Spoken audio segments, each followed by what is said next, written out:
রাজ্যের observer advocate Adil Hasan, এছাড়াও আমাদের রাম জনতা উন্নয়ন পার্টির অনেক কন্টেস্টিং ক্যান্ডিডেট, অর্থাৎ আগামী দিনে 23শে এপ্রিল এবং 29শে এপ্রিল যে বাংলার নির্বাচন হতে যাচ্ছে, সেই নির্বাচনে আজকে যারা আপনারা মনে করছেন এই নাওদার রূপতলা ময়দানে একটা জমির উপরে আমরা যে সভা করেছি, সেই সভার আয়োজন যিনি সাইফুল ইসলাম নাওদা ব্লকের রাম জনতা উন্নয়ন পার্টির ব্লক সভাপতি, এছাড়াও তার শাখা সংগঠনের যারা দায়িত্ব আছে, সকলকেই আমি আমার ব্যক্তিগতভাবে পার্টির পক্ষ থেকে হার্দিক অভিনন্দন জানাই, ধন্যবাদ জানাই, সালাম জানাই, অভিনন্দন জানাই। আমাদের অনেক ক্যান্ডিডেট রয়েছে মঞ্চে, যারা আগামী বিধানসভায় কেউ বেহলা, কেউ রানীনগর, কেউ বেলডাঙ্গা, আমি নিজে কন্টেস্ট করছি। আপনারা জানেন যে আমার পুরনো কেন্দ্র জন্মলগ্ন থেকে যেখানে জন্মিয়েছিলাম, সেই সত্য রেজিনগর বিধানসভায় 2011 সালে আমি কংগ্রেসের প্রার্থী রূপে নির্বাচিত হয়েছিলাম।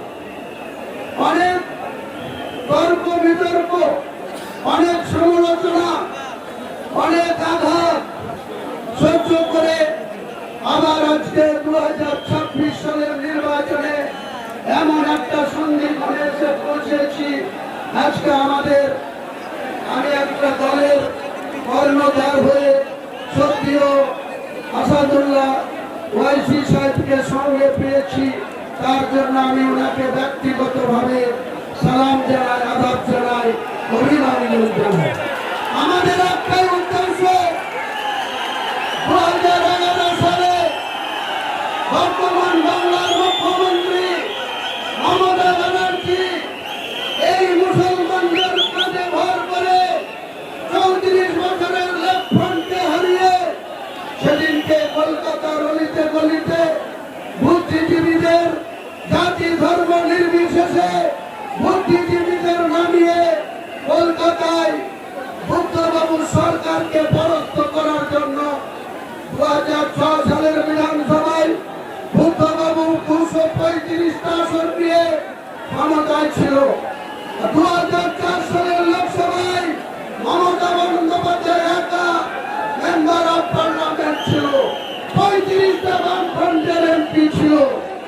আর 2009 সালে এসে মমতা ব্যানার্জি 1 থেকে 19টা এমপিকে জয়লাভ করেছিল। 2006 সালের বিধানসভায় 235টা আসন নিয়ে বুদ্ধবাবুর সরকার চলছিল।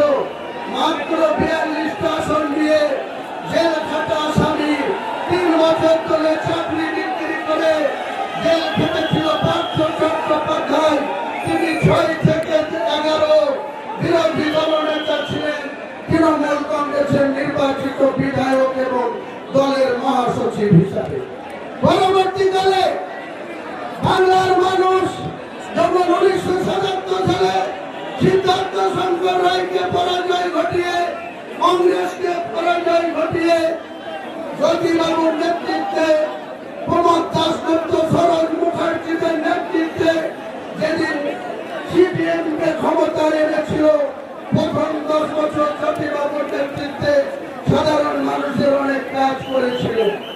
কিন্তু যত ক্রমশ ক্ষমতার লংজিভিটি বাড়ে, যত কিনারা ক্ষমতায় রেকর্ড সৃষ্টি করে 7বার পর্যন্ত বামফ্রন্ট সরকার পরিচালনা করে, তখন দেখা যায় তারা পুলিশ আর সরকার মিলে প্রত্যেকটা থানায় থানায় লোকাল কমিটির সম্পাদক আর থানার ওসিগুলা আজকে তারা মানুষের উপরে জুলুম অত্যাচার নির্বিচারে করতে থাকে।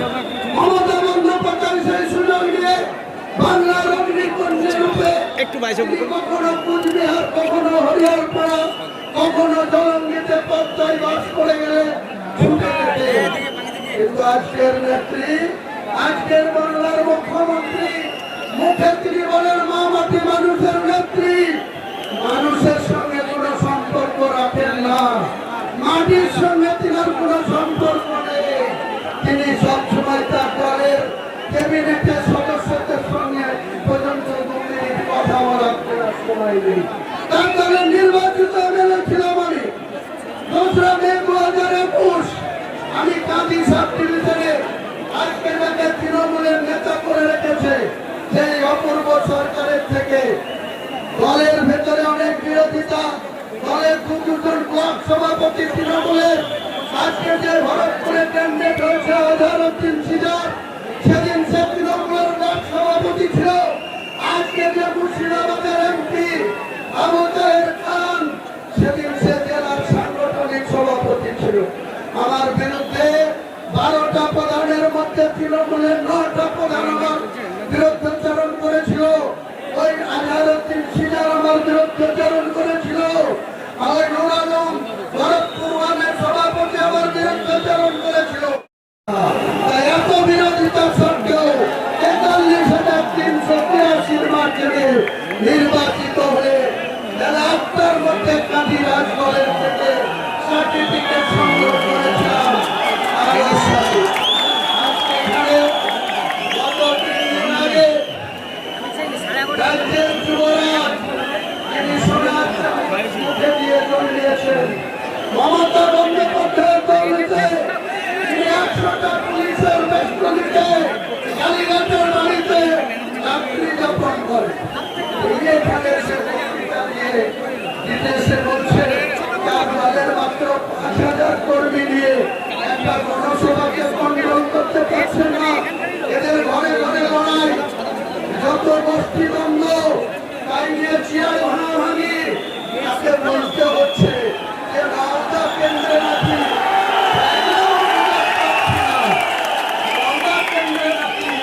অভিষেক নিতে পারছি। আমার খুব আনন্দ হচ্ছে যে আমি আগামী দিনে অভিষেক বন্দ্যোপাধ্যায়কে মালদা কেন্দ্রে ভোটে হারাবো।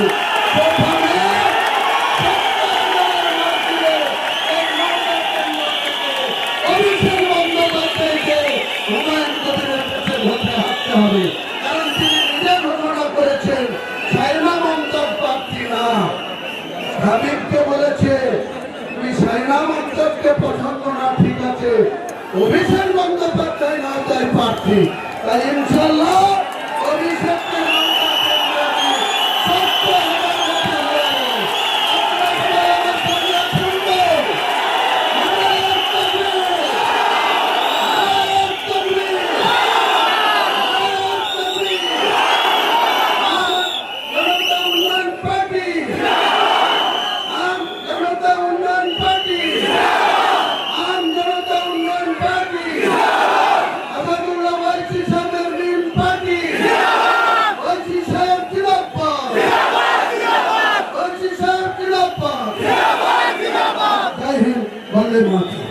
কেজি 1 থেকে 10ম শ্রেণী পর্যন্ত নতুন শিক্ষাবর্ষে ভর্তি চলছে।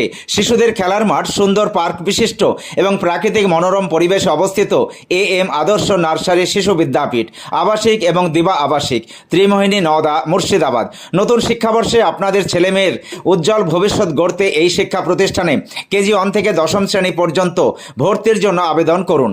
এখানে কম্পিউটার এবং শরীর শিক্ষা প্রশিক্ষণ দেওয়া হয়। প্রতিষ্ঠানটি সিসি ক্যামেরার আওতায় রয়েছে। যাতায়াতের জন্য রয়েছে নিশ্চিত পরিবহন ব্যবস্থা। যোগাযোগ করিবার নম্বর 9382594587 অথবা 9647351038।